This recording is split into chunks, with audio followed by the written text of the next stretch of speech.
દિનેશભાઈ પાસે 200 રૂપિયા છે, તેમાંથી તે ચોથા ભાગના રૂપિયાની હાફૂસ કેરી અને બાકીના રૂપિયાની કેસર કેરી ખરીદે છે, તો તેમણે કેટલા રૂપિયા હાફૂસ કેરી અને કેટલા કિલોગ્રામ કેસર કેરી ખરીદી હશે? જો લખીશું, દિનેશભાઈ પાસે કેટલા રૂપિયા હતા? 200. ચોથા ભાગ રૂપિયાની એક ચતુર્થાંશ ભાગની હાફૂસ કેરી ખરીદે છે, તો 1/4 એટલે 5 4 પંચા 20 એટલે કેટલા રૂપિયા આવ્યા? 50 રૂપિયા હાફૂસ કેરીના. બાકીના રૂપિયાની કેસર કેરી ખરીદે છે. બાકીના રૂપિયા એટલે કેસર કેરી, તો કુલ કેટલા હતા? 200 રૂપિયા હતા, એમાંથી 50 રૂપિયા હાફૂસ કેરીના કાપી લઈએ આપણે.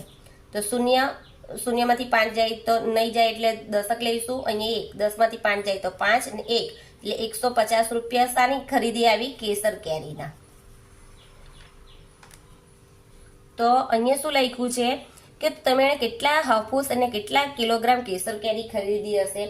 તો અહીંયા લખીશું આપણે કે અહીંયા જો હાફૂસ કેરીના 1 કિલોગ્રામના ભાવ કેટલો આપ્યો છે?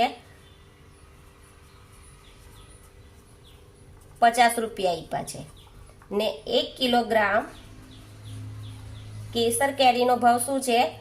1 કિલોગ્રામના 150. એટલે બંને 1 કિલોગ્રામ 1 કિલોગ્રામ એટલે 1 કિલોગ્રામ કેસર ને 1 કિલોગ્રામ હાફૂસ ને કેસર ખરીદી હશે.